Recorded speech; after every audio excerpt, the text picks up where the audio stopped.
Radmobile. Radmobile. Oh, Radmobile. Okay, but right now it's Friday night. The party starts. You know when it starts? Like, right. It starts, you know, like right now. 'Cause I'm the weasel. I'm in the freaking stony individual. 'Cause I'm the weasel. Dude, check out the wood you created. Are you down to chow some serious grinded? Go start your chillin' major.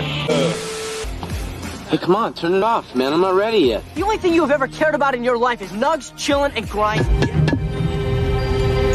Stone? There's a guy buried in my pool.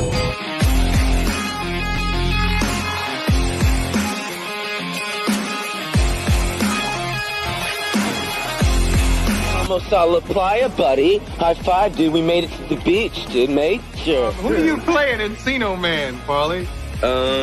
Well, it's the character's name is Stony. His name's Stony Brown. He's from Encino, and he wears bell bottoms, and he drives around on the Vespa scooter, and he wears creepy goggles, and his dude's like up like that sometimes. Yeah. If the movie, you guys don't know what it's about. I'm a loser, and my friend's a Rich? What are you doing, Mrs. Stony? We figure we's a little Jews. No, we think that you're Me and my friend are losers and stuff, and we find a caveman in my friend's backyard.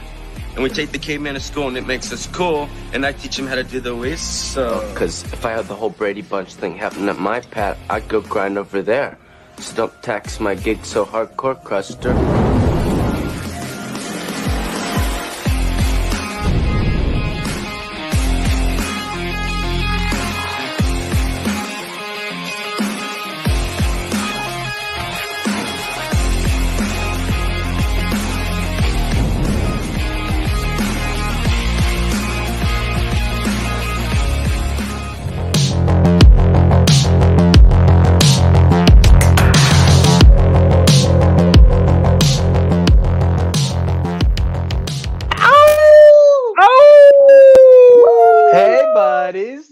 What is going on?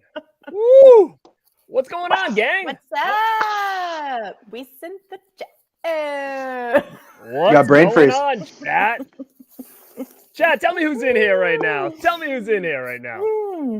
Welcome to Rad Pack, Rad Recommendations. We are talking all things Encino Man tonight.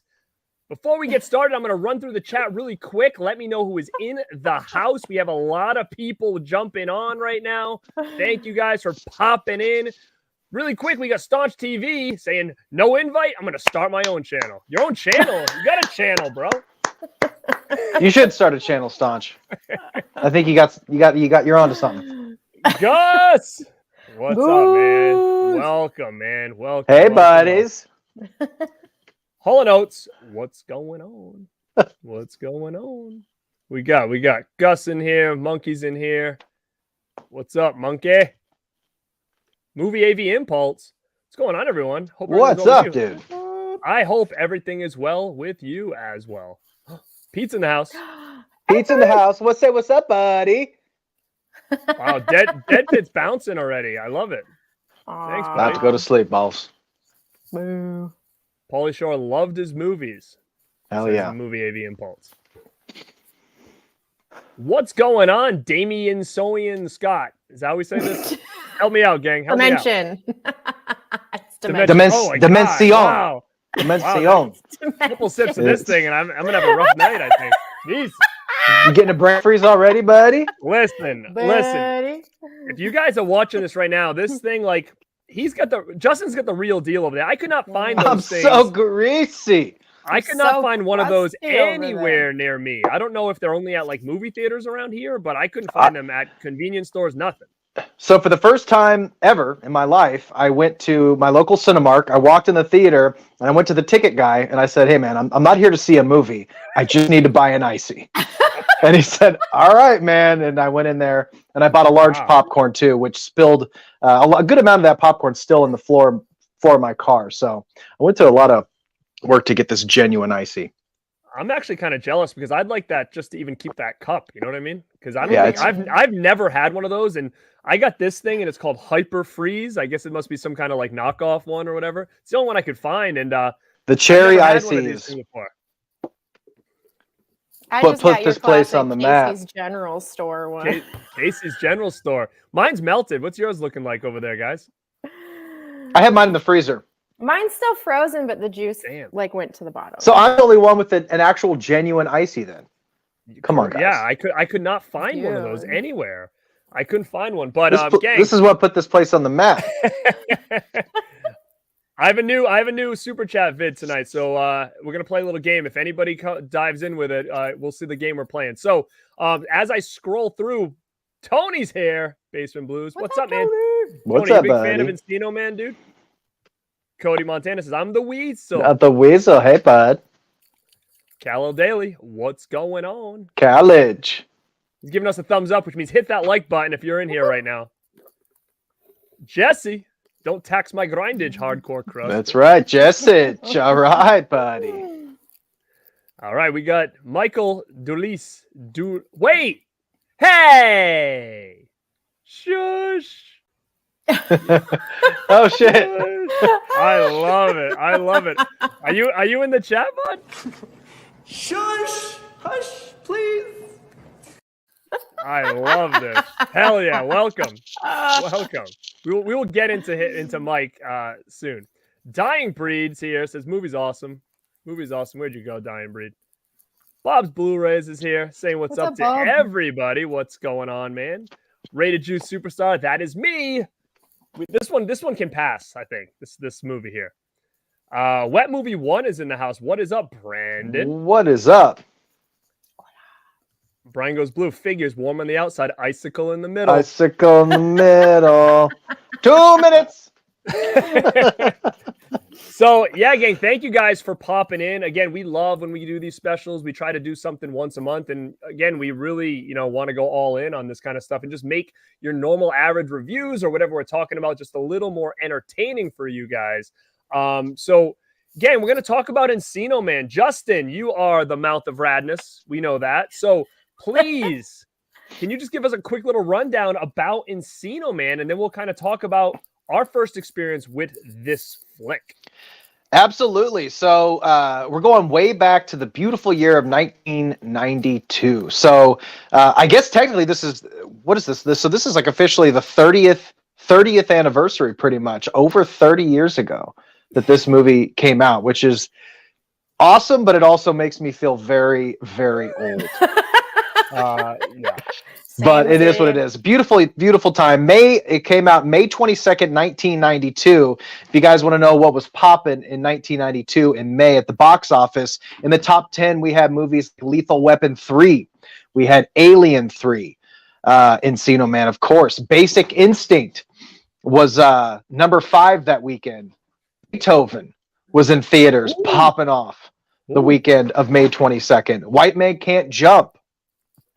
Wayne's World was also out at this time. So, you know what's interesting when I look at these, those are really the heavy hitters. There's some other movies that I haven't really heard of, The Money Tree and Mind Walk. But what's interesting, because we did this the last time we looked at Teen Wolf, the movies that were popping at the time, and it's like every movie was like a classic at the time. Any given weekend, you look at the top 10, you look at the top box office, and they were movies that we still talk about to this day. I mean, you say what you want about Alien 3 or whatever, but it's just what a moment in time, man. 1992, Encino Man. We got everybody at the top of their game. Pauly Shore is absolutely killing it on MTV. Brendan Fraser's popping off. So Rudy himself, Sean Astin, killing it. Now, speaking of that, we had planned this. I think we even talked about it on our last show. And coincidentally, Brendan Fraser has been kind of in the news lately. And I just think it almost is like perfect timing for this show. Yeah. Now, Justin did an awesome kind of rundown on Brendan Fraser. So if you haven't checked that out, make sure to go over to Movie Watch Daily. It's on that channel? Yeah, it's on the Movie Watch channel. I basically it's about 7 or 8 minute video, kind of just a tribute, like the whole encapsulation of this amazing renaissance that we're in. So in that video, I cover kind of like the beginning of his career, and then like kind of what made him kind of disappear into that where are they now kind of thing to where we're at now, where it's just like he's kind of like won the internet over the past couple years. So I'm so happy for that dude, and this is just. I guess you could probably argue within a couple different roles of his, but I'd say for many, at least in my generation, it's not, the Mummy movies or that stuff. For me, it's Encino Man. Like, for better or for worse, that's his signature role for me. And Bedazzled, you got to give Bedazzled some love too, but he just kills this role. I'm sure we'll get into it, but I can't see anybody else in that role. Same. Yeah, I agree. And again, I don't know this off the top of my head, but was this really his breakout movie here? Was this kind of his first? He had done a lot of dramatic stuff because he did the really heavy dramatic stuff like School Ties. He did a movie that nobody's ever seen that I always talk about a lot called The Passion of Darkly Noon, which is this crazy, dramatic, weird, like religious cult movie. He did a movie called Gods and Monsters where he played, I think it was the director or something of the original like old school Frankenstein movie. I think that's pretty, but Encino Man, when that popped, I think that was probably one of his bigger roles. It was different for him. And then he went on to do Airheads and stuff too. But. Yeah, it was definitely the first time I ever recognized or saw him as a kid. And again, we can get into this now, kind of like, when was the first time we checked this out? And mine was in the theaters. I was a little kid at the time. And, now that you're bringing up those, I saw Wayne's World in theaters. I saw Beethoven in theaters, and I saw Encino Man in theaters. So I was probably, getting taken to the theaters more at that point in time, because I did see all those in theaters. And I absolutely love this, man. And, I knew Sean Astin from Goonies, of course. And man, I've loved it ever since. It's just something about this that encapsulates the 90s so well. And it was my introduction to Brendan Fraser, which then, I saw a lot more of him on things like Airheads. And then I think George of the Jungle was something else that I recognized him in as a kid. But Mel, how about you? Like, when do you remember seeing this flick for the first time? I didn't get to see it in theaters, but I don't remember exactly when I saw it, but I was definitely a kid. And I just remember, I think I watched it because of Pauly Shore, because I was like big into him. And then this was probably what made me discover Brendan Fraser. But I knew who Sean Astin was just from Goonies. But I have the DVD here. Oh, yeah. Nice. And I couldn't find mine. I forgot I had it, so I bought it on streaming for $18. Oh, really? It's actually, I don't know if this is hard to find, because this is like the newest format that this movie has. It does not have a Blu-ray or anything like that. So it's like VHS and DVD and maybe Laserdisc. I don't know. I'm not a Laserdisc collector, but yeah, it's so crazy that a movie like this, which to me feels like a classic, has not seen Blu-ray. And I'm not sure if it's a thing with Disney, because I don't know if they own that now. Maybe people in with the chat Renaissance coming up, this is probably going to be worth a lot more. The streaming movie was $18. That's crazy for to buy. I saw that. I rented it. Yeah, but to buy $18. Jesus, that's a lot for a movie like this on Vudu. You know what I mean? So yeah, is it Fox? Is that Buena Vista is who originally released it? So that's owned by Disney, isn't it? I think I heard Disney owned it, and then I went on Disney Plus to try to find it, but I couldn't find it anywhere, because I did hear that people said Disney owned it, and I thought I heard that it was on Disney Plus, but I could not find it on there at all. Maybe now we'll get it on Criterion Collection then. Oh, that'd be awesome! Criterion and Encino Man, I'd be all over that. Now, yeah, it's interesting. Jesse Swarbrick says that they do have Encino Man on Disney Plus. Man, I searched for it. I could not find it anywhere. I don't know, but I heard it was. I watched it for free too. Why am I over here spending so much? Because you're like, I'm doing it for the show. I'm doing it for the show. Justin, when do you remember seeing this thing for the first time? I don't remember like the very first time I saw it, but this is definitely one of like a group of movies, especially like the Pauly Shore movies that I watched that just drove my parents insane. My dad was not a fan of Pauly Shore at the time. He was like the younger generation. Like, we all thought he was just hilarious. He was everywhere. So this is a movie that I saw. I'm sure it was on HBO or something like that. And you know how they used to just run the same 5 movies on a loop over and over. And I would watch that movie every time it was on. I just watched it incessantly. It's just one of those rare, perfect movies. I remember even as I was watching it today, every scene has something memorable in it. Every single scene. So as I was rewatching this again today, I hadn't seen it in a couple of years. Man, it brought so many memories back of just chilling at my parents' house, watching this movie over and over again. Were you grinding there too? I was grinding, bro. Yeah. I don't remember the first time I saw it, but I remember watching it over and over again on cable. It was one of those staples. Yeah. I watched it a lot as a kid too. I think I rented it quite a bit. I don't remember owning that VHS until I was a little bit older and I bought it myself. But I remember watching it a lot as a kid. So it must have been something that we rented often. But yeah, man, it's just got so many good lines. And basically, I'm sure at this point people know exactly what this is about. But it's about 2 kids that they want to be popular in school, and they find a caveman buried in their backyard as they're digging for a pool. Well, that caveman thaws out, and they said, you know what? He's alive, and let's use it to our advantage, and let's make him cool. So they clean him all up, and they give them make him stylish. We've got Stoney, we've got Dave, who's played by Sean Astin. Dave's a little bit, I don't know. What do you guys think of Dave? I feel like the more I watch it, the more I'm like, he kind of sucks. Like, he's kind of a lame dude. Oh, he pissed me off so bad. Yeah, like he wasn't a good friend at all. He was kind of weird, and as a kid, you didn't really think about it, and you're like, yeah, man, he comes off so bad. I feel like now when you look back, I feel like when I was a kid, I was just still so into the Goonies that I was like, oh, it's Sean Astin. I didn't really give a crap what he was like, but now I'm watching, I'm like, man, you're kind of a piecer.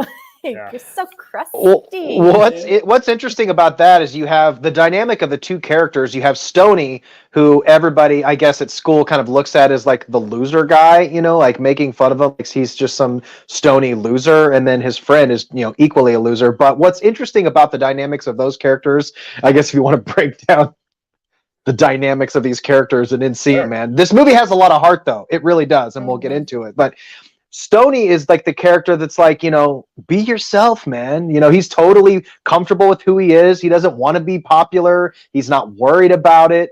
It's Dave that wants so badly to kind of, kind of use Brendan Fraser, and of course that's his character arc, how he learns to just, be cool and not be a douchebag. But I like how Pauly Shore is kind of the stoner character, but he's the kind of the voice of reason in the movie,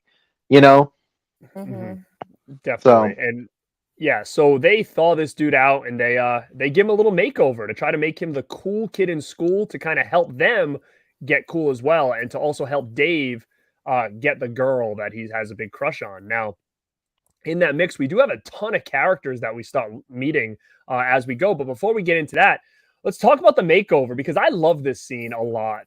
I think it's a real cool scene. It's got the I'm Too Sexy song that was a real big hit. That was in every goddamn 90s movie for the makeover scenes. I cracked up when that song started playing and they were giving him like a bath. I was like, what is going on here? And they're just pouring everything in there and stuff, mouthwash. And I always thought how interesting it'd be to film those scenes. Because, what do you tell them? Just, okay, guys, just goof around. How do you direct a scene like that? I always think those scenes are interesting because all the characters, like, they had really good, all of them had really good chemistry, which made this movie work really well because they all seem like they've known each other for years. The chemistry between those 3 main characters is great, and the movie is really well. If you really watch it, it's really well directed. Like the opening scene with the cave crashing down on Brendan Fraser and his wife, and then that transitions into the earthquake. With Sean Astin in his bed, and he wakes up and drinks the icy. The movie flows really well, and it's edited really well. You're always like every scene, at every turn, you're getting a new character. You're getting a new needle drop with the cool song. It's a really well-directed, interesting movie. Can we talk about that icy for a second? Like, where the hell did that come from? I assume it like fell off his bed or something, but he chugs it. That was like the first thing I thought of. I was like, wait a minute, where did that come from? Like he wheezes it, man. Behind him. This came out of nowhere. He was drinking it before bed and forgot about it. Yeah. But so Before we get into like the makeover itself and the outfit they put him in and his look, really quick chat. I'll go through fast, and I just want you guys to let us know, when did you see this movie for the first time, and what do you think of it? And I'm curious to know if anybody in here has not seen this that is checking this out. Because we'll probably get into a lot of spoilers here. So just a heads up, I want you guys to let me know who's seen it. Really quick, my cousin Vinny is in the house. What is going on? Tim Talks Talkies is here. Brendan has done so many great movies, even if it sounds like a bland answer. He loves the Mummy role. Yeah, I've actually only seen the first Mummy, so I've never seen anything else after that. So I liked it, but I can't give my opinion on anything else. What about you guys? I think Brendan loved playing the Mummy because I watched several interviews with him in the last couple of days, and that's the movie that he keeps going back to, that he wants to reprise a role in that movie. He did all of his own stunts and like almost died in one of the movies. Yeah. Like he talks a lot about that one. They were legitimate like blockbusters, like A-list. That's like kind of his peak when he was like a legitimate A-list actor. He was like buff as hell. He looked great. I mean, if you watch like George of the Jungle, the dude was a stud. Oh, yeah. I mean, there's no denying it. You don't. I mean, you look word. at him now. Yeah, like the younger generation looks at him now, and not that he's not a rad dude, but like no man, Brendan Fraser in the '90s was like the man. You know. He really was. And he was also being looked at around that time as like one of the top action stars at that time in like the mid to late 90s, because that, the action star role had kind of shifted away from like the Arnolds and stuff like that. And Brendan Fraser was kind of starting to get looked at like that. But I know he had suffered from a lot of injuries and stuff, which kind of, prevented him from moving forward, I think, at that point in time. But let me see. We got Jesse's here. Movie AB, great movie. Bin Busters in the house. What's going on? What's up, dude? We got a lot of people popping through. I'm trying to see who's seen what. I'm way behind in the chat now. I just saw Jim Powers. What's up? Jim Powers says Biodome is better. I don't agree with that, but I like Biodome. Mid-level media's in the house. What's up, Ken? He says Arrow needs it. Oh, dude, I would flip out. That would be amazing. That would be I think amazing. Brendan Fraser, he makes appearances as Link in It's either, I know he makes an appearance in Biodome, or no, he makes an appearance in Son-in-Law when they're in the barracks. Like, do you remember that when he comes through? He makes an appearance in maybe even a couple of them. I want to say he even pops up in Biodome. Somebody in the chat can confirm that, but I am pretty sure that Link pops up in like tiny cameos, just like walk-on roles. I know he's in one or two of them. I just can't remember which ones they are.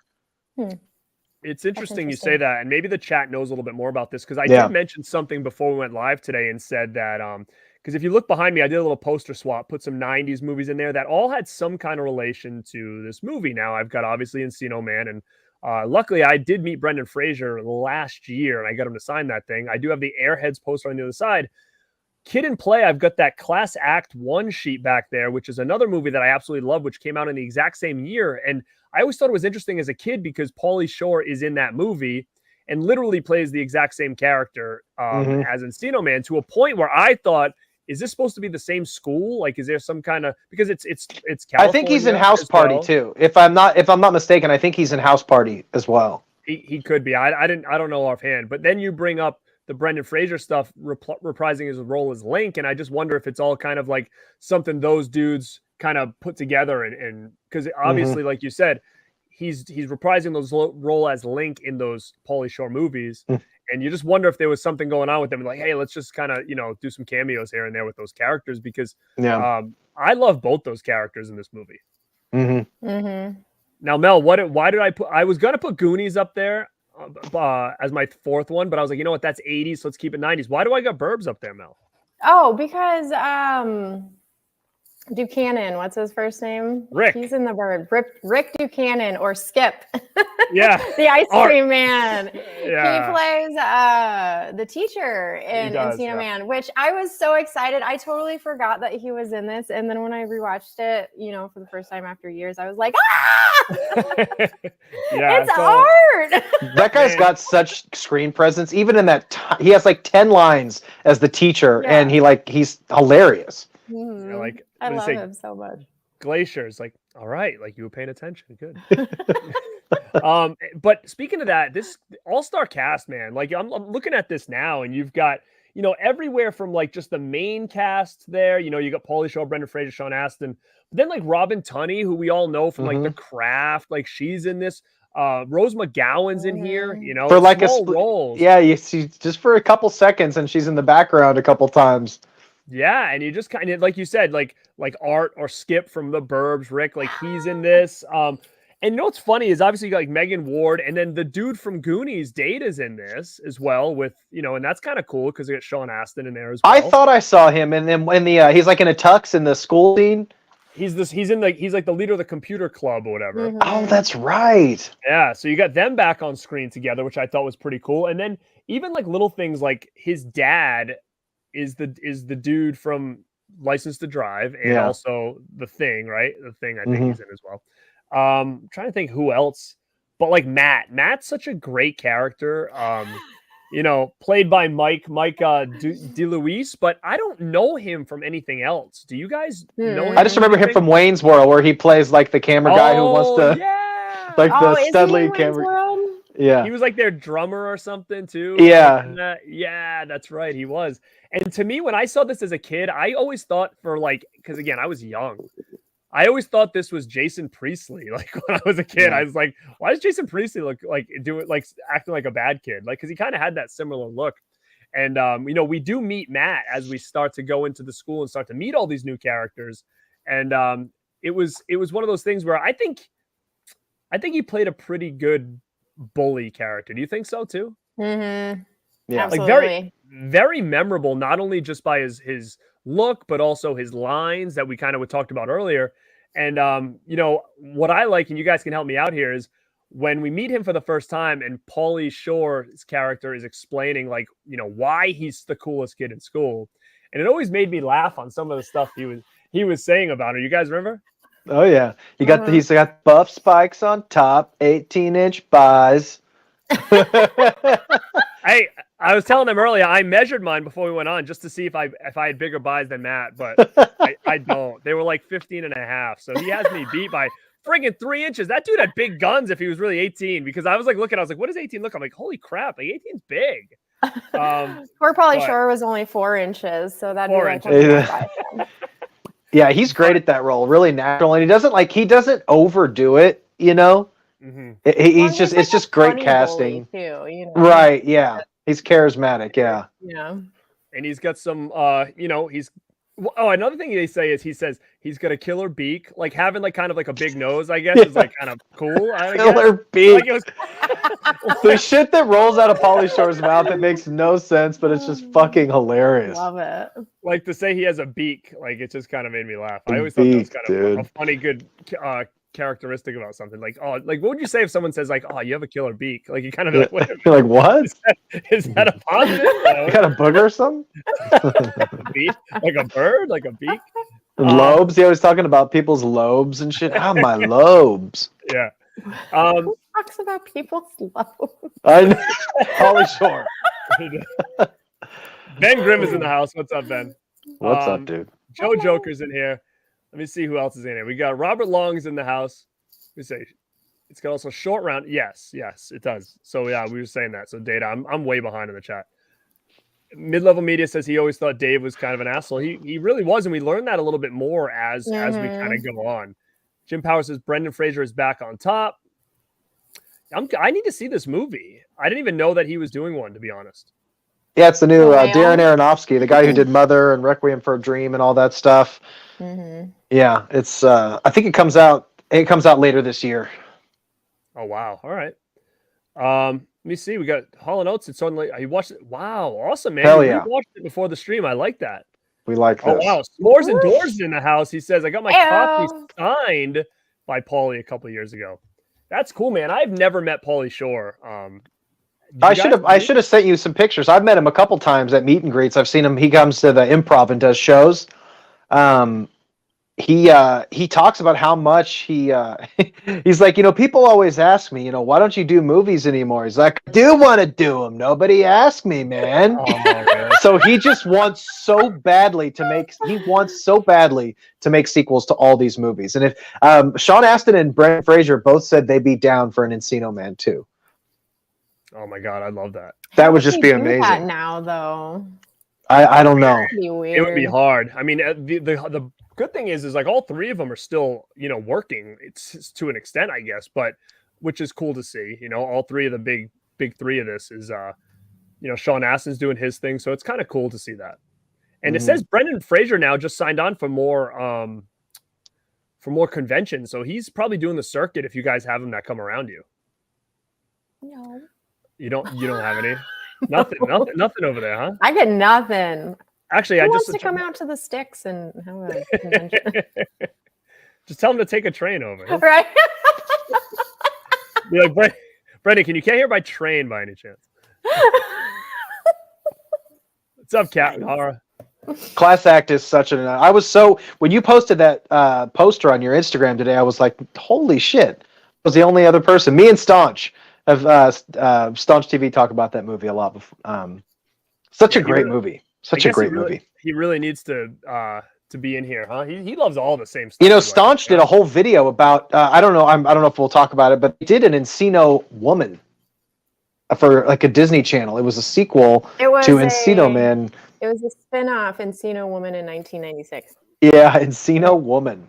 Wow. Well, you know what though? I mean, based on how this thing we'll talk about it kind of goes. I thought this was coming, or at least a part 2 to this. But before we got a couple super chats coming in, so let's check it out. Time to wheeze the juice. Wheeze the jet. Oh, Gus with the Rad Pack for life super chat, man. Thank you so much. I appreciate that. And I told you guys that if you guys do super chats, we had something a little bit different tonight. I know the Haim dance is going to be missed tonight, but we figured this would be, more appropriate. Wheeze the juice. All right, so now we're all going to take shots. Let's go. Wheeze the juice, baby. I'm going to see who gets a brain freeze first. Me. That's what we're going to see. Oh, we got another $10 super chat. Movie AV Impulse, $10. Thank you so much for showing some love and support. Hit that like button, gang. I always forget to say that. Super kick that like button. Kill that like button. What do you want to do to it, Justin? Keep it weird. Keep that like button weird, guys. Get weird with it. Yeah, get weird with it. All right, we're going to go back. Here we go. Wheeze the juice.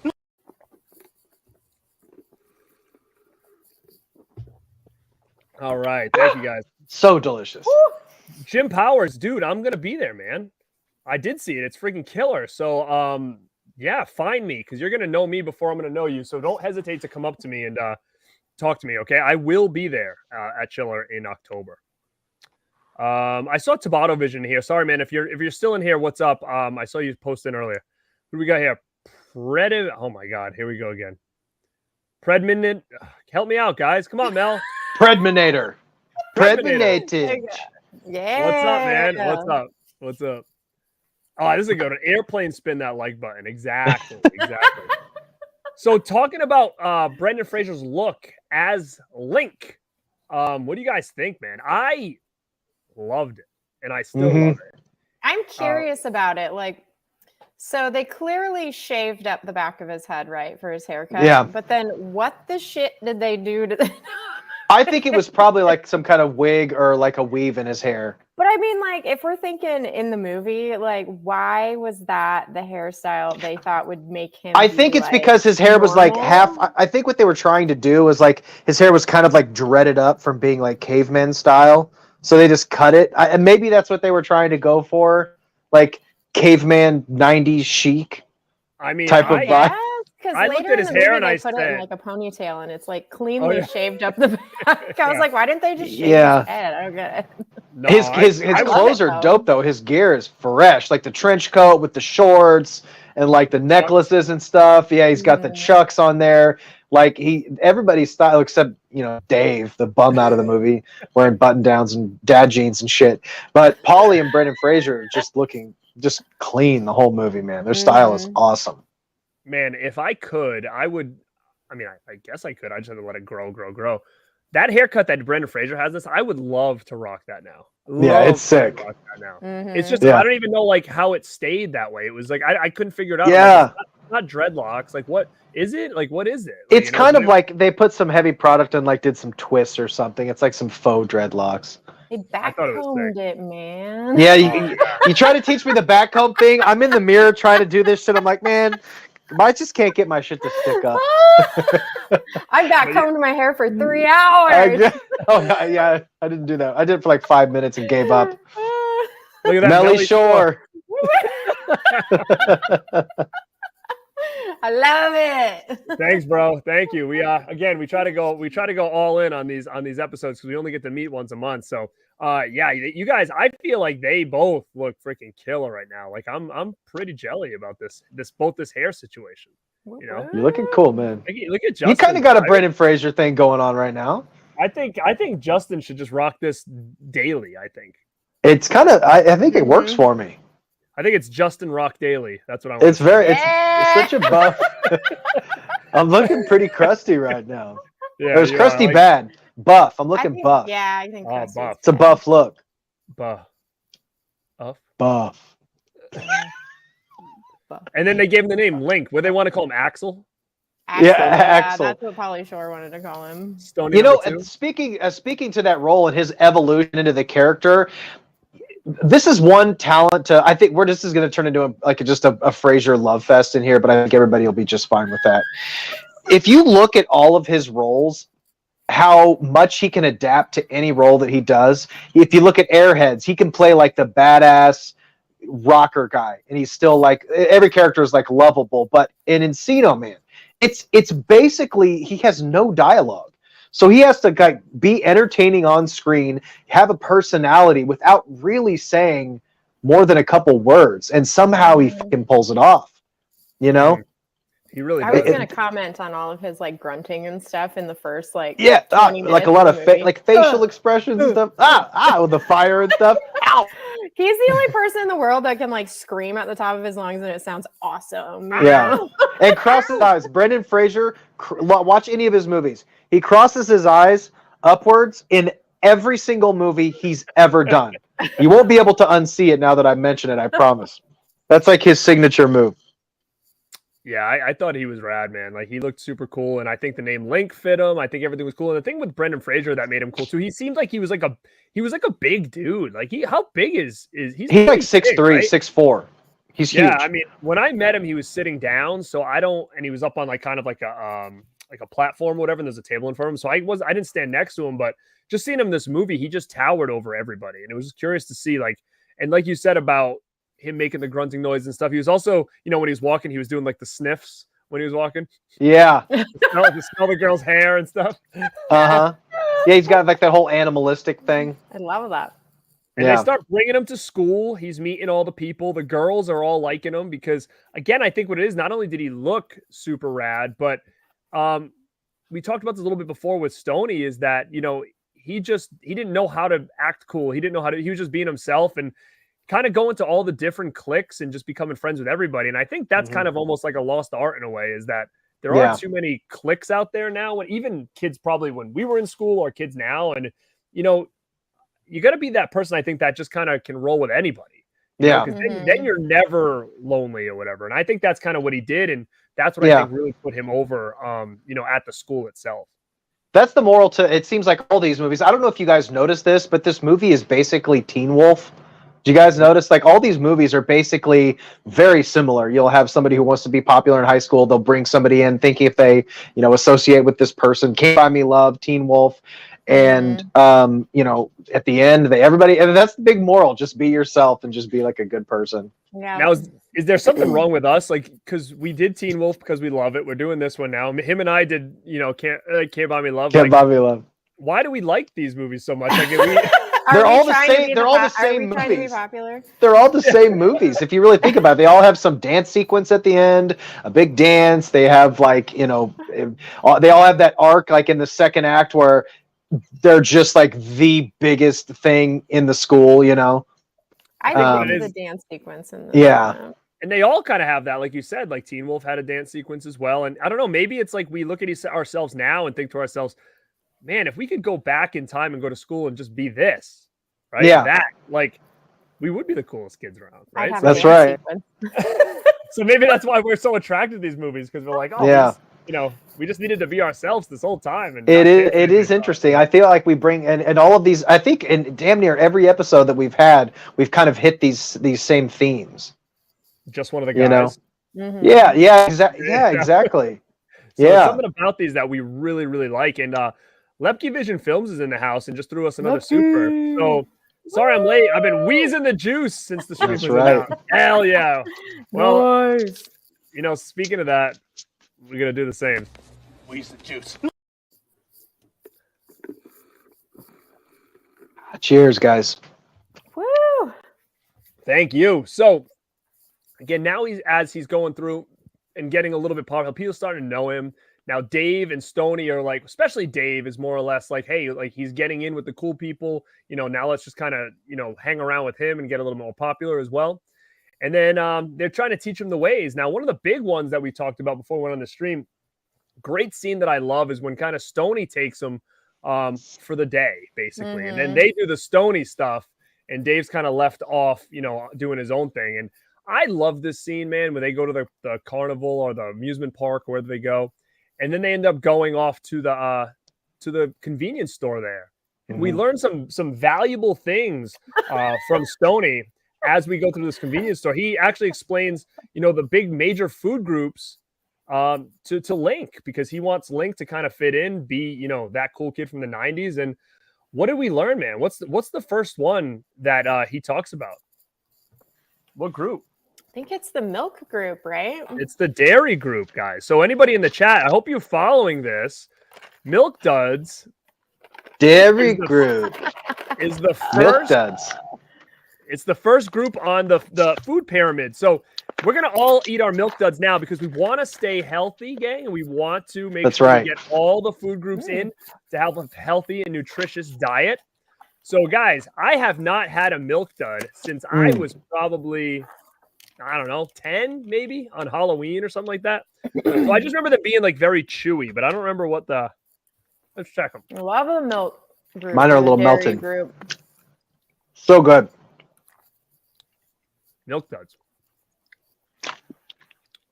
I don't think I've ever met a candy I didn't like, but these are awesome. Yeah, for real. Same. Yeah, you definitely gotta hide these under your pillow though, for sure. Yeah.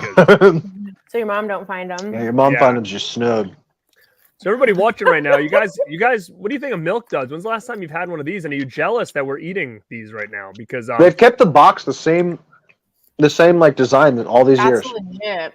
Mm-hmm. Who else like Milk Duds from a movie? Do you know? 80s. From a movie? A movie?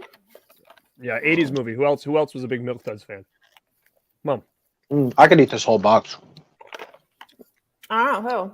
Stripe from Gremlins. You don't know when he was at the movie theater and he goes, Mm. Milk, Oh my Milk God. Duds. Milk Duds.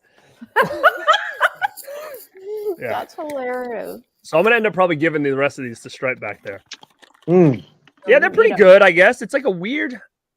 It's There's like different. caramel. It's old school candy. This is like old people candy. This is like from the 50s and shit. Yeah, I legit never heard anybody be like, Milk Duds are my favorite. I like all these boomer candies, dude. Like Good and Plenty's and Milk Duds and shit.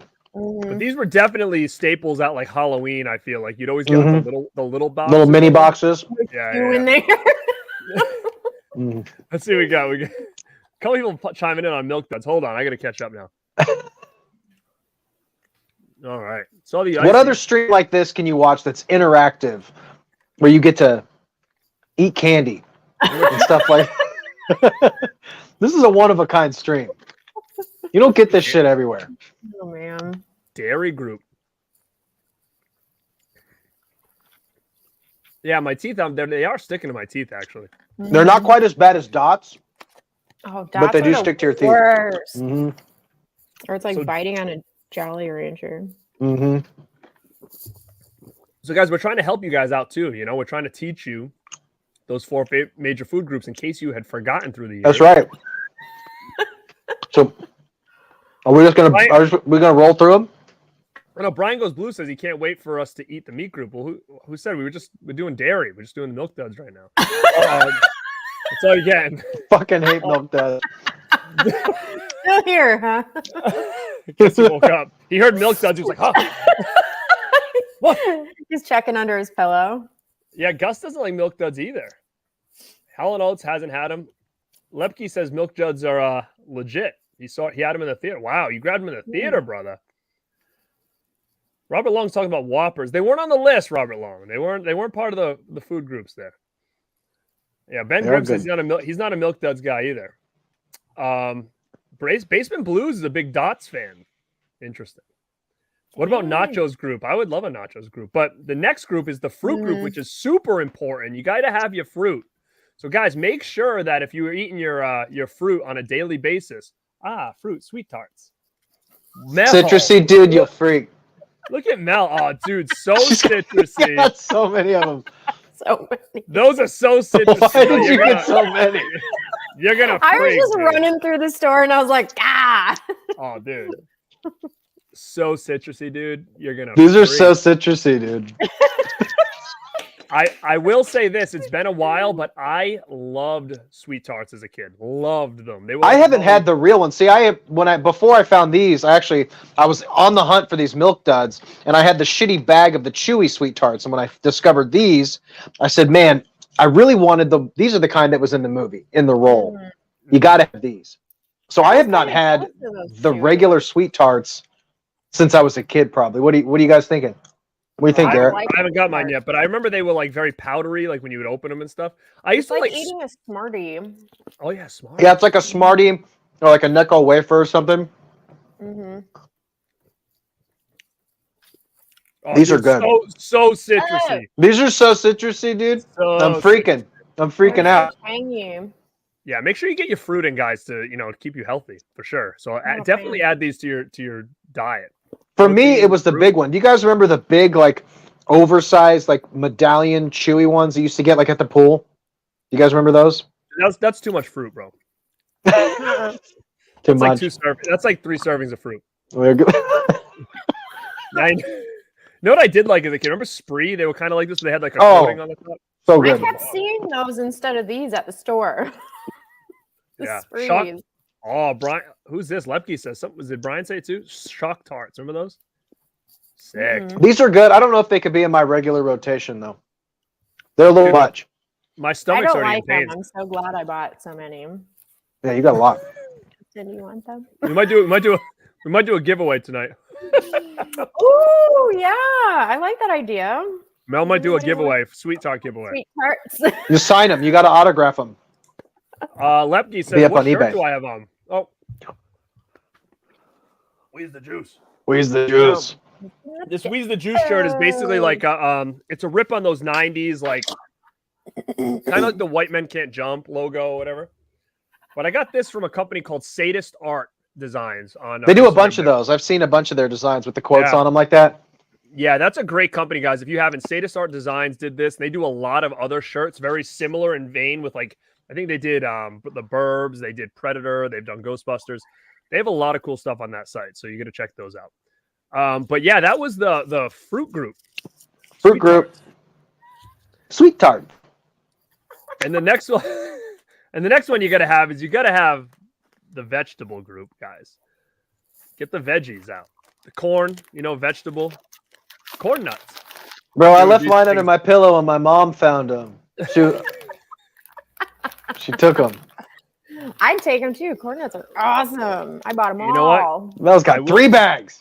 What do you guys think of these? I've never had these in my whole life. You've never had a corn nut. No. The never. ranch They're corn nuts so are one of my good. favorite things. Well, They're so that's good. what Mel said. When we were going to do this, Mel said, get the ranch. So I grabbed ranch. I've never had these in my life. They kind of look like freaking like honey smacks or something. I don't know on there. What are these things? They're super They're hard, delicious. though. They're very hard. Do you want to tell the real story on where's Justin's corn nuts? Do I want to tell that story? Justin had a party last night and killed the bag, and now It was a party of one. It was just me and about 10 milligrams. And I was like, I'm just gonna eat a few of these, man. And then I killed the whole bag. And I was like, I'll get another one tomorrow. And then we're going through our inventory, and yeah. Oh wait, there are people saying I'm gonna chip my teeth. No, They're I very can't. hard. They're so I didn't good. even get mine open. I always used to like suck the salt off of them and Oh, then eat them. no. Chip my teeth. I can't have that. Just be careful. It's okay. You can get new ones. Oh, I know, but I've taken so good care of these. I won't even drink anything dark. It's like I can't. You got some beautiful chompers, Garrett. Be careful. They're so good. Those ranch ones, I'm so jealous right now. I can't get mine open. Got it. Oh, these are pretty good. They're awesome. The regular corn nuts just kind of taste like corn chips, but I'm a pro. I was gonna say that's a pro move right there. Mel just took the side off and just dumped it. yeah, that's the idea. Wow. I love me some corn nuts, man. BBQ or plain? BBQ. And they have some cheddar jalapeno ones that are fire. Corn nuts are rad. Yeah, she ain't playing tonight. Melly sure ain't playing. Jesse asked if I've never played Radmobile. It's for Sega. I've never played it. You guys? Is that the one that they were playing at the game that had like the Sonic thing in the rear view mirror? Yeah, that was the first appearance of Sonic. Oh, was it?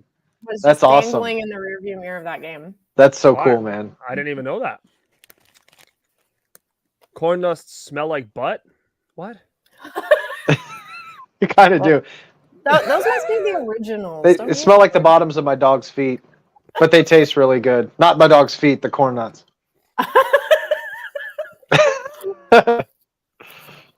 Now Robert Long wants combos.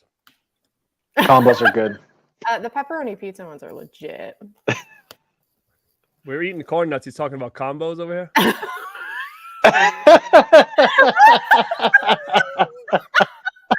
Talking about combos over here. He's had his finger on the button, just waiting for that one. I think so.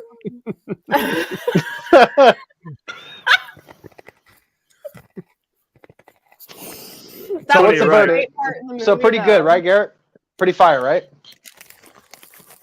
You got to get the flavored ones. The ranches. See, you got the plain ones though. No. I have ranch right here. They're good. Oh, you do have the ranch. Okay. But I feel like as soon as that next, and then I don't know what that ranch is gone.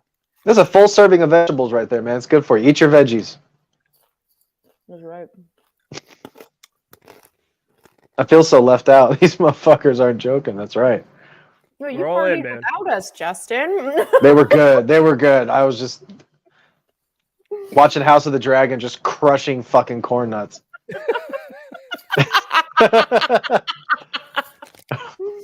I love that. I'm gonna have to take another Slurpee sip because this corn nuts are getting to me here. All right, so good. We've got our fruit. We got our veggies.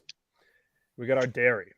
So those are 3. But before we get into the next one, guys, if you haven't checked it out, we've got some shirts coming.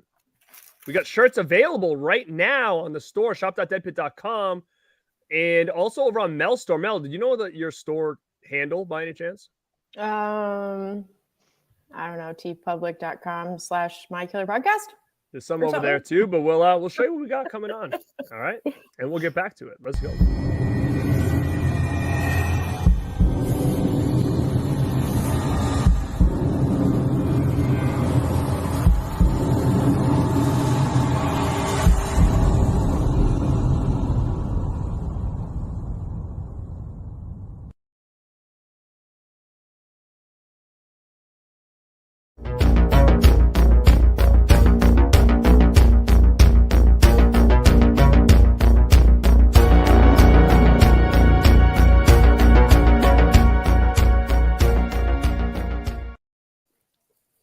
I was vibing. We're all bobbing our heads like hell. Yeah. That was amazing. So make sure that Lost Boys design is killer, man. Yeah, that's awesome. I just ordered one myself because we've got a couple shows coming up. We've got 2 planned for October. If you like watching the Rad Pack stuff, we've got a Lost Boys verse Fright Night coming in like about 2 weeks, and then right around Halloween we're gonna do Halloween movies that made us, and we're gonna have a list of different movies that we grew up with when it came around the Halloween season. So definitely want to check out, because you guys, I'm sure, will probably have very similar ones that you have seen when you were growing up, and maybe some you haven't. That'll just open up some nostalgia in your brain and be like, you know what, I do remember that. Yeah, these are going to be 2, especially the Halloween movies that made us, are going to be very nostalgic episode, talking about a lot of classics. And then the Battle of Fright Night and the Lost Boys, I think, will stir up a lot of emotions as we figure out which one's best and which one sucks. Which one's the best. They're both awesome, but it's going to be hard, I think, to kind of break it down. And we definitely want a lot of chat interaction with that one as well. So make sure to keep your eyes and ears open for that as we start to promote it. I think it's going to be like the second Friday in October, or maybe the first. I think it's the first Friday in October, I believe. We'll be doing that one. But guys, thank you so much for being in here now. We're about, I don't know, I'm going to say we're about almost an hour into the show, and we're going to go into our last of our 4 basic food groups. What are we doing, Justin? Hot on the outside, icicle in the middle. Shit, mine's... Look at this, guys. Meat group. This piece of shit stuck to the plate. Doesn't that look good? Oh my god. It ripped my headphones out. I will say this. Let's talk about ours. Let's talk about what we got here. I actually went look at this. I actually went pretty hardcore on the burrito action right now. Oh, is it Chipotle? It's not. It's actually a Mexican place down near me because I did go to the convenience store. I couldn't find anything there. Like, I don't know why around me there was no burritos there. And I said, you know what? If I'm going to be eating some milk duds and corn nuts and Slurpees and sweet tarts, I might as well fill up with some hearty burrito here. So I did grab a big bad boy for the meat group. What do you got over there, Mel? This one was called the big one, but I mean, honestly, it could have been bigger. Wow. Quote of the night right there. I almost popped up my burrito. It was called the big one. What a letdown. Like, I want the big one. I bought a big bag of frozen shitty burritos. Oh no, mine came straight from the convenience store. Mine came straight from a restaurant. Yeah, that looks good, man. Chipotle. Oh, it's bomb, dude.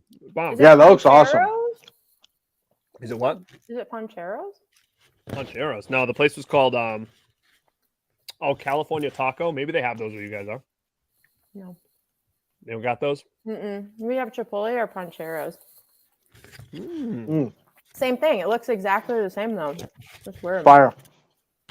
So gotta have the meat group. Gotta have the meat group is right. So you got your fruit, vegetable, meat, and dairy. Now, how long did you put that in, Justin? Is that icicle in the middle, or is that okay? It's like frozen to the plate. It's pretty much just hardened into something that doesn't even resemble a burrito anymore. But 2 minutes. I'm eating it. I'm eating it. 1.5 minutes. I'll eat them 2 minutes. 1 minute. 1 minute. You know what bugged me as I was rewatching this movie? I always notice the dumbest things, but Brendan Fraser takes a big bite of the burrito. And I'm sure maybe I'm the only freak who noticed this. Brendan Fraser takes a bite, and the Pauly Shore teaches him, hey, man, you got to share. And he breaks the burrito off. And equal. Pauly Shore takes the bite that Brendan Fraser bit, and he bites right where he bit. What? You break it apart, give him that piece. Did you guys notice that? Am I the only germaphobe freak? Yeah, Brendan Fraser hammers this big bite. He breaks it, says equal. And then he just chomps the same wet bite that Beef Rage took. It always bothers me every single time I watch that movie. Maybe I'm the only, I guess I'm, it bugs the shit out of me. Well, everybody in here is going to probably rewatch the movie after we got done ranting and raving about it. And they're probably going to sit down. Now, remember, when you're watching it, you got to sit down with all these snacks and have a nice party over there. Right. But yeah, Captain Horror, if you like the Lost Boys one, it is on sale now. That Lost Boys one will be limited till just for the Halloween season. So it's probably going to be gone by November at some point. And maybe we'll bring it back out next year. So it'll be promoting the show, and we'll probably have one more that'll be popping out before the show starts for that Lost Boys Fright Night one. So definitely grab that. And if anybody grabs any of the shirts, make sure to tag us on social and with it. We'll repost it. Yeah, gotcha. We say Basement Blues Tony says there's always ice in the middle no matter how long you cook it. You got to poke holes in it. Lepke's having the same problem with his toasted strudels, he said. Oh, those are so good. Talk about a 90s breakfast staple. Mm-hmm. Oh, yeah. They used to have like the neon, like bright blue frosting and shit you put on those. Those are so good. Dude, Cody, I looked for it today because I was hoping to watch an HD, and I could not find it on Disney Plus for the life of me. I typed in Encino Man, it wouldn't show up. How do I find this thing? Yeah, I tell you what, streaming it on Vudu, the quality was not great. Really? Yeah, don't do that. I feel like the whatever like streaming box you have or streaming service is biased to whatever, because I have the Amazon Prime. So when I voice searched it, it didn't give me any other option but to rent it from Amazon Prime. So I think they're like, fuck it, I'm not going to show Disney Plus that you can watch it for free. So you actually have to maybe go into all the apps and search it like individually. Because I have Disney Plus. I paid $3.99 to rent it. I didn't know it was on Disney Plus. Well, I'm on Disney Plus right now, and I just searched for it, and I don't see it. Oh, really? Yeah. Lepke says he had it saved on his watch list from like a year ago, so I don't know if that has anything to do with it. Oh, I don't know. But that scene that after this all happens, they end up going to Blades, which I always thought was a pretty cool place. I always wanted to go to a place like that. I never was a hockey player, but video games, ice hockey, everybody just kind of hangs out. I thought it was pretty damn cool, and I love the name Blades. I always think that was a pretty cool spot. Blades tonight. Blades tonight. Like who is it? Who you drawing? He's like drawing the pictures of the thing. Betty Nugs. Betty Nugs. That's when they start to get like a little serious, and you see like he starts to remember, like, hey, I had a life before this, you know, like this is cool and all, but like, where's my lady?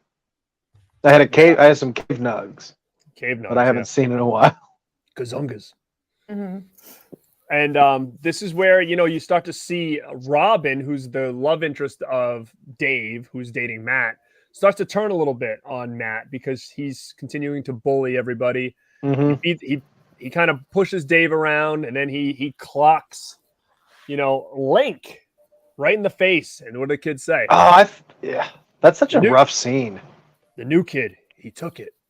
He took it. That was it, man. He took the punch from the toughest kid in school, and then he became the coolest kid in school after that, pretty much. Yeah, but that's what happens in all these type of movies. Same shit happened in Teen Wolf, how he starts to get popular, then the popular crowd starts to resent him, and like, and who was the weirdo? You know? There you go, Mel. Melly Shore. That is a great scene. But yeah, so that's kind of where we're at now, and then this is where the movie starts to make a little bit of a turn. Like it's all fun and it you know, it's very 90s-esque, which I totally love, and you kind of look back and you kind of miss that era of just life, you know, and how things were, and before, you know, things like social media and phones, and all these kids are just at places having fun playing video games. Yeah, there was no internet. They actually went and did things.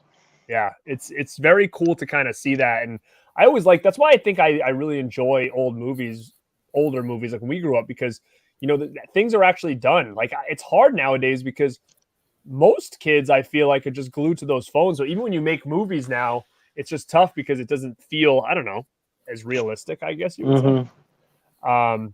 But, you know, as this kind of progresses on, we get into those scenes, but start getting a little bit serious. And like you said, he starts remembering things. They take that field trip to the museum, and that's where things kind of turn on its head a little bit. And that's a pretty sad scene, I feel like. It's pretty emotional for a comedy.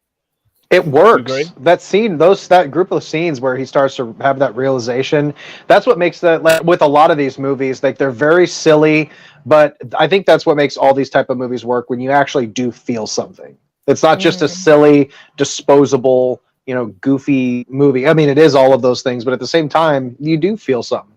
Like you felt pissed when Link gets punched in the face. You feel for him when he's missing his lady friend and stuff. It hits you in the feels, man. It really does. And this is when they kind of form their bond too, because they're like, well, we're your family now, you know? Yeah. So.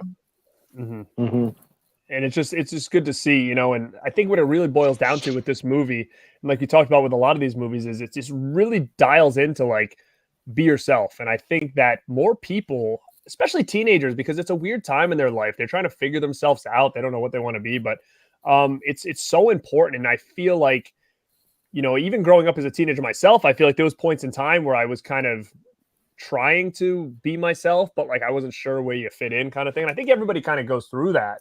Yeah. But I think at the end of the day, what it comes down to is just, you know, be true to who you are. Don't worry about what anybody else is going to think of you. Don't worry about what you like. Like, you know, I wasn't running around school saying, you know, I love wrestling and horror movies. to an extent. I mean, I think everybody knew, but I mean, it wasn't, you know, there was points in time in my life where I was like, oh shit, like I'm a freshman in high school and I want to go play with these wrestling figures over here. This is probably Well, when you show up a good shirtless, idea. covered in baby oil, I think it was pretty obvious. That was later. That was after high school. Everything changed after that. But you Well, know, I to think it's a that great point, that's what makes That's what makes Link such a great character, because he doesn't know what cool is. He doesn't know what any of this shit is. People think he's cool because he's different. That's what's so funny about being that age, is that everything you do to try to be different, you ended up just like dressing like some other group of people, or like doing the same shit that everybody else does, and you don't stand. That's not how you stand out. You stand out by being yourself and being different, by being unique in your own, personal way. You know?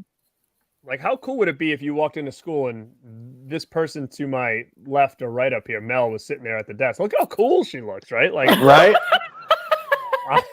Hell yeah. And I'm over here all in the jet. Yeah. That'd be so killer. You're gonna be like, I'm gonna sit next to that chick. She knows how to party over there. Yeah. Hell yeah. That's true. I love it. Nobody would talk to me. No, that's untrue. I'd be late for school every day doing my hair. Gosh. But yeah, guys in the chat, let us know. Again, I saw you guys post earlier. I'm sorry if I missed a lot of stuff because we went through our eating and whatnot. But tell me, guys, what are your thoughts on Encino Man as we start to wrap up, the movie itself, and then just kind of talk a little bit more about the overview of it. What do you guys think of this movie? Is it something you've seen for a while? Is it not? Let us know in the chat. Colin Morris popped in. I don't recognize this name, so if you're newer to the stream, man, thank you for popping in.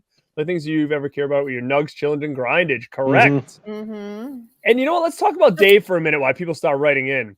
How awkward is it that he's walking around with a picture of him and that girl as kids in a bathtub? What's with that? God, what was that? That comes off creepy. It doesn't come off like nice, like cute. Exactly. It's pretty weird.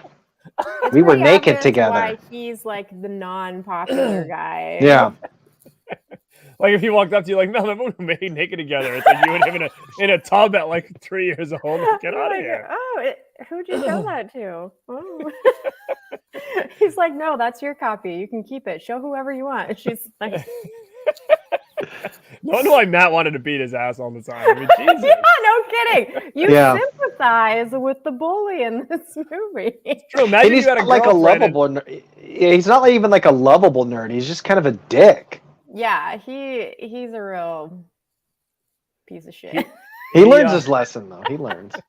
Does he though? Because I feel like at the end, I was like waiting for this redeemable moment, and he really didn't have one. He just leaned over and he was like, "I'm going to show you something," and then just like, wait. That's kind of true. I guess you're kind of right, to be honest with you. When did he become this like redeemable character? I missed it. And that pool wasn't much to speak of either. That big mud pit. Yeah. Yeah. So the whole movie is pretty much him trying to build a pool, and I'm gonna tell you at the end when they like finally have a big party, I'm like, this pool's like the worst. Like, what? Yeah. But there are people. It's not paved. There's legit people in it. What? Like, was that a kind of like when you grow up? When you were growing up, did you say, I'm gonna build a pool and just dig a hole in the backyard, put some water in it, and just like lay down? Do you want to know what's funny? Is I was actually babysat by an older person, like an older teenager or whatever, who did that. Really? Just dug a mud pool? But it was the worst. It was like 1.5 feet deep, and then there was like this tarp in it, and then she just filled it with water. And then she just said, Mel, sit in here for an hour, and you were like a little kid. Like, and I had to. Wow, Mel went in the Encino pool. I love it. So to me, his pool was actually pretty cool. Because it was huge, yeah. It was big. It was deep and stuff. So you think they'll just all become mud eventually? Like, it's just, like as you're swimming in it? Eventually, yep. Oh my God. Now, Joe Reese says he's never seen this movie because he's not a big fan of comedies. Now, you know what's interesting is like a movie like this, and then like Teen Wolf and Just One of the Guys, like they're considered comedies, but I don't look at them as like straight comedy. Like when I think of comedies, I think of things like, I don't know, American Pie or Animal House or something. Yeah, like Yeah, that kind of stuff. I think these are more like there's comedy elements, but it's almost like They're coming of age movies. is yeah, what they I are. Right. think that you might like this Nailed it. movie a lot. It doesn't feel like an actual comedy. It's just like kind of a fun, coming of age story, like she said. Yeah. Mhm. But yeah, I definitely would recommend checking this out. And a couple of the other ones we mentioned too, like Teen Wolf and stuff, if you haven't seen. Yeah, I agree with you. I miss the 90s so much. And it's funny because I think 90s were interesting because 90s are very like I think once mid 90s hit, like things change a lot. I think we went through that grunge phase. Like the early 90s were like kind of coming off like the 80s. So you still had a lot of the elements from the 80s, I think that carried over. And then once like grunge hit and stuff, and then kind of moving on to the late 90s, things kind of changed again. I feel like there was a lot of transition, at least what I feel like when it came to how people dressed and stuff like that, very different from early to late. Like, do you guys think the same way? Like when you think about even you growing up, like Yeah. what you were wearing, like early 90s versus like Mhm. late 90s? I feel Well- like the 90s is the last identifiable decade. After that, it's like it almost just together for me. I Well, if agree. you- Yeah. Fashion wise, music wise, movie wise, all Yeah. that stuff. I agree, especially this. Like, if you watch the really early, like this one in '92, you even have like some of the soundtrack is like still kind of that like hair metal type of music, like arena rock and stuff. And there's a lot of the '80s spillover. hmm Yeah, Well, speaking of that, we can talk about some of the songs. I know we talked about "I'm Too Sexy," which was like a big early '90s like smash hit, like it really was. hmm And but then there was a lot of '80s stuff in this as well. Like Vince Neil had a big song in this movie. I'm trying to think. Def Leppard had a song in this movie, so Mhm. there was a lot of '80s music that kind of carried over. I'm trying to think if there's anything else very memorable as far as songs. I remember listening- Vince Neil, Cheap Trick, oh, Cheap Trick, Queen. Okay. Who was the who was the band? I feel like the band at the end of the movie was like somebody like a real band or something. I don't remember who the band At was. prom? Yeah, there was like that band playing. I'm gonna have to look it up. I had a don't feeling, know. you know how you can tell when you watch a movie like, oh, at that time that must have been somebody, but now it's just like some band that broke up 25 years ago. Mm-hmm. Cody says, I'm glad you guys did the stream. Love seeing childhood films get recognition. Mel, I gotta ask, how long did it take you to do your hair? Love the dedication from you guys. Hey, thank you so much, man. We want to make this stuff special. Mel, how long did it take you to get that? So this is not including anything like the getting dressed and the showering and stuff. It took me a solid hour to do my hair because I had to crimp it first, and then I had to back comb it and hairspray. She did. I'm impressed, guys. Now, did you work today too, Mel? Thank you. I did work, and I have to Wow. work tomorrow, so we'll see what Me it looks like too. tomorrow because I already showered. You gotta go to work like that tomorrow. Should I post a bed head picture in the morning? Yes. Yes. It'll look just like that. See, this is why You should Pauly post Shore did his hair like this. He just didn't do it. You should do a selfie laying in bed in the morning, kind of like half eyes open, hair everywhere, and just say that was a great stream last night or something like that. Oh my god! Yeah, that'll get some attention for sure. Yoink. I can kind of agree over here. He felt like the 80s ended in 93. I also look at things like I'm being a huge wrestling fan. I kind of feel like when you look at the way the wrestling transitioned in the late 90s, it was very different as well. So I always kind of use that. Lepke says, late 90s was all about like extreme and all that other stuff. It was like the big thing back then. We were all wearing Jenko jeans and chokers and whatnot in like the late 90s. The flannels went from around our waist to like buttoned all the way to the top, like between those two times. The vibes just got darker as the 90s kind of went on. When the grunge hit, where let's like dark flannels and like the doom and gloom of the grunge era. It wasn't as colorful and vibrant. There was a little like, the Pearl Jam, Alice in Chains, Soundgarden kind of grunge era. So and then it went into the Marilyn Manson, Korn. Yep. Like that's where the new metal and shit. Yeah, as we progressed through. So Robert Long says the band was Infectious Grooves. Yeah, so I just looked that up. Yeah, Oh, Infectious Groove, members of the Suicidal Tendencies. Yeah. Encino Man is amazing. Definitely a child favorite. I haven't watched it in a long time. Gonna have to track it down the DVD. Yeah, man. I would definitely try to track it down. And Encino Man DVD might be one that you could like find at like Goodwill or something like that. I feel like that's somewhere that you might find that hanging around. Hollow Note says we'll be fully energized tomorrow. You get the helping. That's right. Food Pyramid will help us get through tomorrow. I got to work early as well. This is where all my energy is going to come from tomorrow. That's just sweet. Just pound it all out. Just make it into a powder and then just mix it into a drink and just drink it like Kool-Aid. That's amazing. Justin can take a selfie tomorrow getting out of bed drinking the icy. Hell yeah. Drinking the icy in the bed. I'm going to need it. Melted icy. Now, as the movie kind of finishes off and ends here, again, it goes like the transitions that he said, Justin mentioned, where he gets cool, then something happens, and then, everybody kind of looks at the way they've been acting and realizes their wrongs and tries to right the wrongs and stuff like that. And it's kind of that formula. And I think it's just a real good formula that works. And this kind of ends with prom. And before we get to prom, then we run through a real little hiccup with Dave and Link when the girl that he likes ends up really falling for Link. And we kind of knew that might be the case as you're starting to watch this movie. And that kind of puts a little bit of a wedge in Dave's plans. And he tries to kind of, push Link away and basically like let him loose, he said, or let him go or something like that. And that was a tough moment, I felt like, too. That was a shit moment. That was such a garbage thing for him to do. He was trying to dump him on the side of the road like you would a dog or something. He's like, here's enough change. You can play Radmobile. Like, he's just going to go play Radmobile forever. Like just some bum. At least dump him at the arcade then. Like, why did you take him out in the middle of nowhere? Just the middle of the desert. And dump him up. Yeah, I don't know. And then Stoney comes and saves the day. And what I love about that was he's like, call him back, Dave. But like he could easily just went and got him himself, I guess. Well, because he was on his scooter, right? Yeah. He would have got him right back. Pauly Shore actually does some acting in that scene. Like it's a good performance.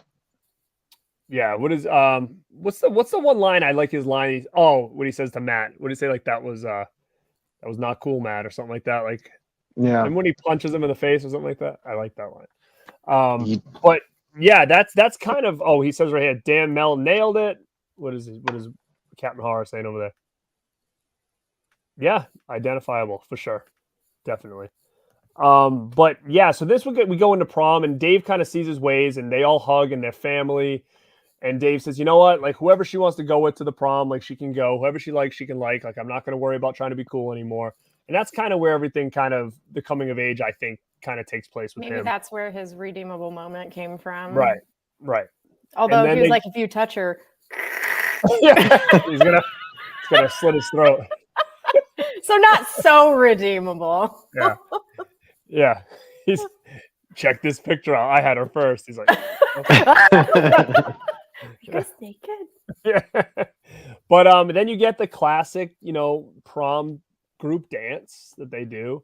And Matt tries to kind of tell everybody, hey, listen, this dude's a caveman. He's, the gig is up. The gig is up. And then nobody cares. Like, no one cares. They'll just laugh at him. What do you think would happen when somebody just walks on stage and they're like, oh, Garrett's a caveman? But you know what's funny is like movies like in the 80s and 90s, I feel like you're watching that and you're like, oh, shoot, when they find out, it's all over, right? But this one kind of almost like laughed it off. Like, yeah, dude, because they all go through that. Like, remember Mick did that with Teen Wolf. He kind of exposed them at the dance and all this stuff. Got everybody to kind of turn on him where they weren't turning on Link at all. The party scene in Can't Buy Me Love. Yeah. It's all the same. Exactly. It's like the same formula. And they do the African anteater ritual at the end of Encino Man 2 where they do their do their little dance. But yeah, that is a good scene where everything kind of comes together at the end though. Yeah, definitely. So that's kind of how everything goes. And this kind of sets itself up for a sequel because at the end they go to the after party after the prom, like we were talking about with the pool. And they look in the house and they realize that Link's cave woman has now thawed out and is here. And somebody plays her. Who is it that plays her? Do you know? I was going to look that up and then I forgot. I didn't. I'm trying to think who it was. I didn't really recognize her. So how did she just like fall out of the mud when everybody was in the pool or something? Well, there was another earthquake at some point. It was like maybe right before they left for prom. There was like another earthquake. So that was kind of like preemptive, maybe she shook out of the ground as well, kind of thing. Her ice cube popped out. Yeah. And then she goes and they give her a bath, give her a makeover, and basically he's got his girl now. So then Dave's excited because Dave's like, well, Link's got his girl, so I can have Robin and all that. And then it kind of goes on like a happy ending, I guess, right? And it almost sets up as a sequel because Stoney kind of leaves it with like the Terminator sequel, basically, right? Like the I'll be back. I'll be back. Yeah. And everybody's got, and there's a girl caveman. So you're like, oh man, this is going to be a definite sequel. And it never happened. And I don't know if there was plans for it originally and it just never went through. But they did do that spinoff, like you said, which you wonder if there was works. Do you know anything about that, Justin or Mel, that if there was plans for a sequel for this? I didn't hear anything about it. I'm not sure. Check out Staunch did a whole video on that, though. If you Staunch TV, I think it's been a while since I watched his video, but I think he does dive into that. I think what happened is Pauly Shore just had his moment, did a bunch of movies, and then he just wasn't quite as bankable anymore, probably. So they're like, we're not going to mess with this. If they would have done it right after the first one, I think, and got it out like the next year, they probably could have made it work. Mm-hmm. But I think everybody just got kind of burnt out on Pauly Shore.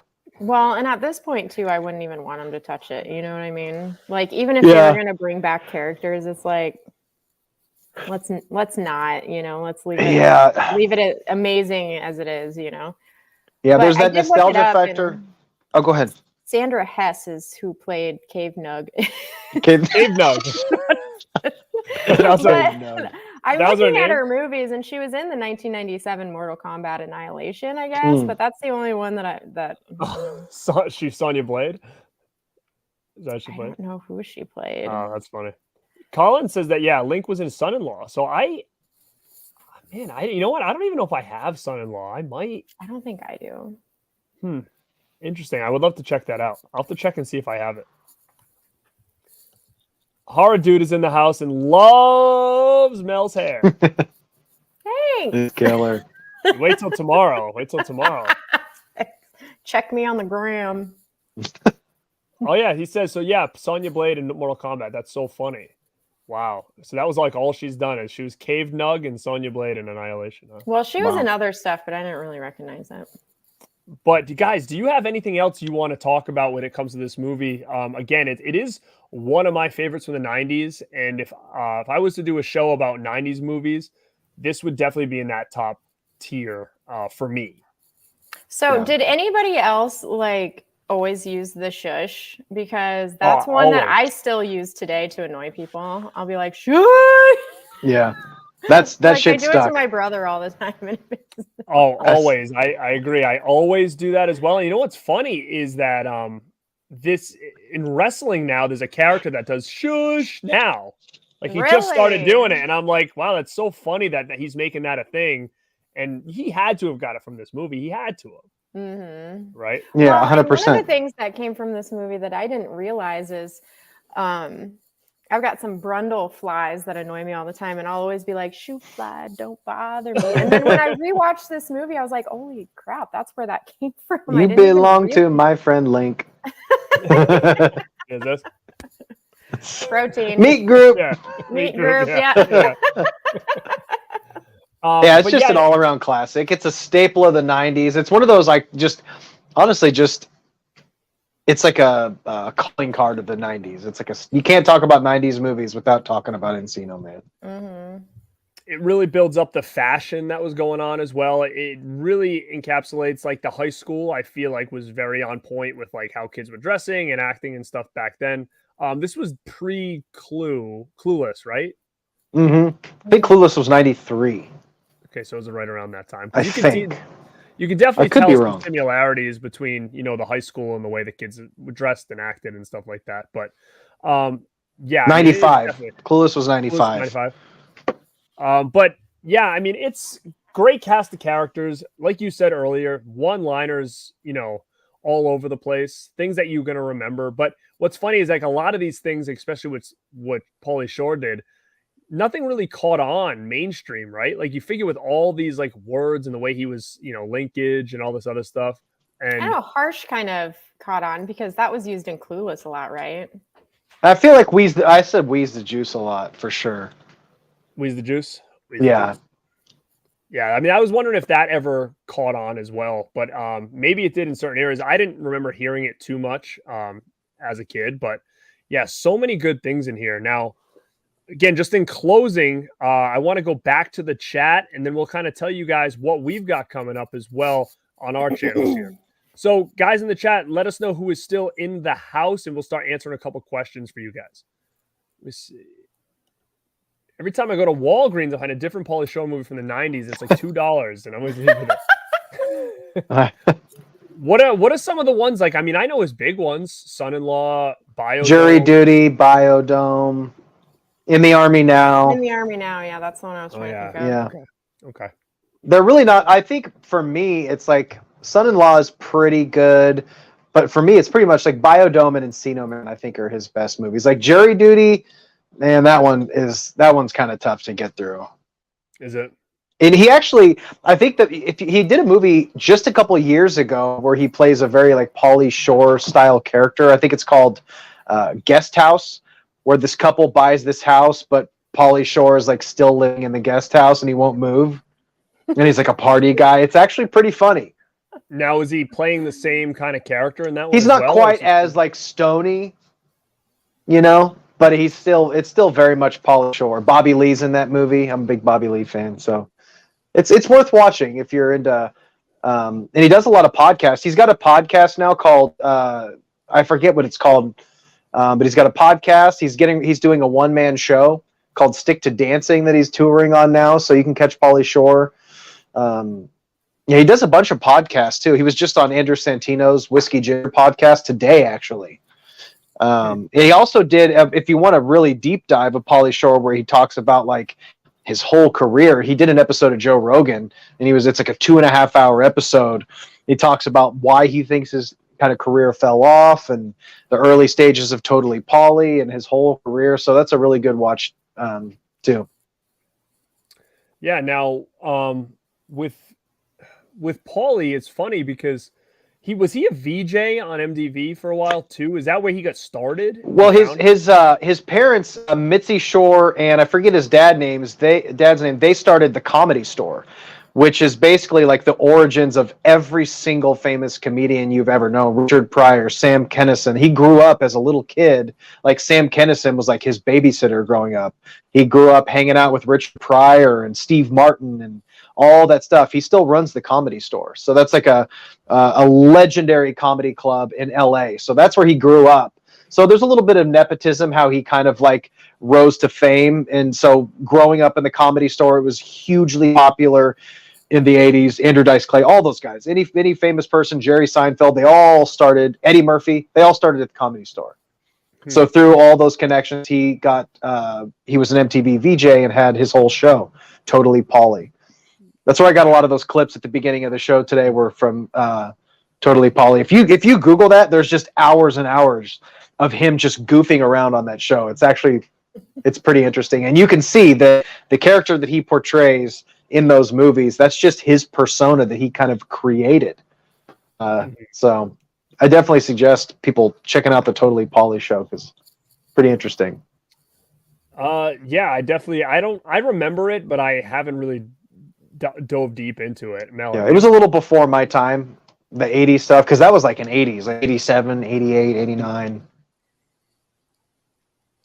Joe Reese says, has anyone ordered that Lost Boys Deluxe set from Zavi? Yeah, I did, and I think Mel did. Did you?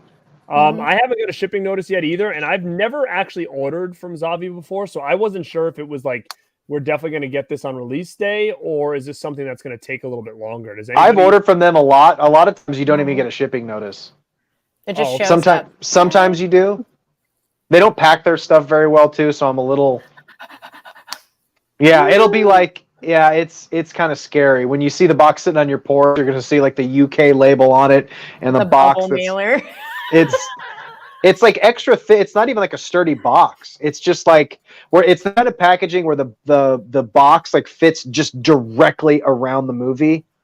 So I don't know. I hope they arrive all right. I've ordered a bunch of stuff from them, and it usually ends up okay, but I wish they packed it a little bit better, man. Yeah, so it's cool. We got it. So all of us got that version then. So that's cool. Sure. So we can have that ready probably for that Lost Boys show. Mm-hmm. Perfect. Yeah, that's gonna be a fun one. Robert Long said, "Did anybody see Pauly Shore's Dead?" I've never seen that. Mm-mm. I haven't either. So I don't even know what it is exactly. Is it a movie? Is it? It's like a faux documentary. Okay. It's like a faux documentary. Yeah.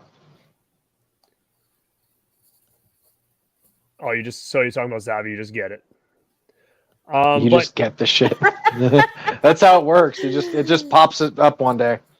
So as we started going to a close here, guys, what do you got left for food? I'm definitely gonna house this burrito when I'm done, no doubt. I'm gonna eat all this stuff. Half my burrito's still stuck to my fucking plate. You're gonna go cook another one out of right that on big top bag? of that. I might. I still got some milk duds left. Milk duds.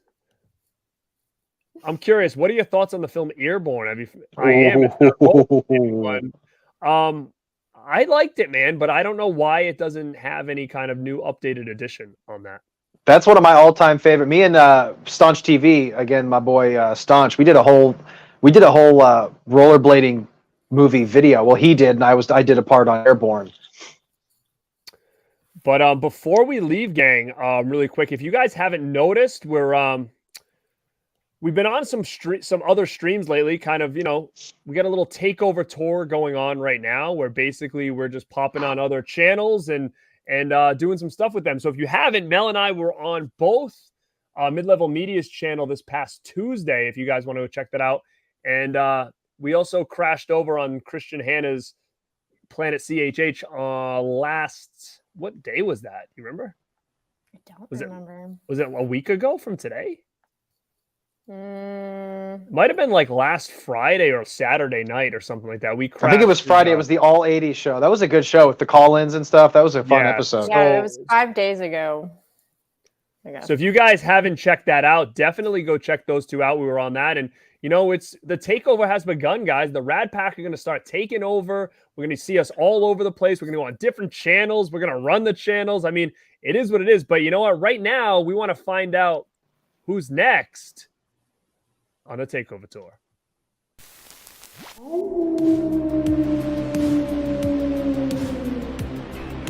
Tell us what to do. We're taking over. Tell us what to do. We taking over, brother. Think better. Sometimes bad things happen. We're taking over.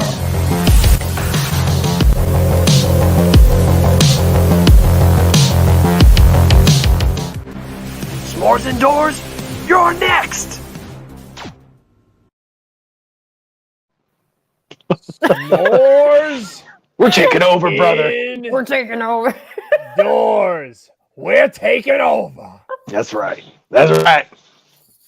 So s'mores indoors, if you're out there listening, keep your eyes out because we're going to take over your channel very soon. And I don't think we're going to take it over for one day. I think we're going to take it over for a whole week. So keep your eyes open on S'mores Indoors channel because we're heading that way because we've got our sights set on them. So guys, S'mores Indoors is in the house. What? Oh, baby. Oh, baby. Keep your eyes over there, buddy. We made a decision. We said, we're coming after you next. That's right. But guys, thank you so much for checking this stream out. We appreciate all you guys checking it out live and interacting with us. And I'm sorry if we could not get to all the questions tonight. We had a lot of things we wanted to get to when we came to this, and we knew we had to get this thing moving so these burritos didn't get cold over here. We didn't want that icicle in the middle. You know what I mean? So, guys, so thank you. And if you're watching on the replay, we appreciate you guys checking this out. Please hit that like button, super kick that thing, airplane spin that thing, kill that thing, because that'll send out to other people and say, hey, this thing is worth checking out. And like I said before, we do have 2 shows for the Rad Pack set up for October that you guys want to keep your eyes and ears open for. So, guys, this is the Rad Pack. And like always, stay rad. Stay weird. Stay killer. And don't harsh shark gate, buddy. Ow!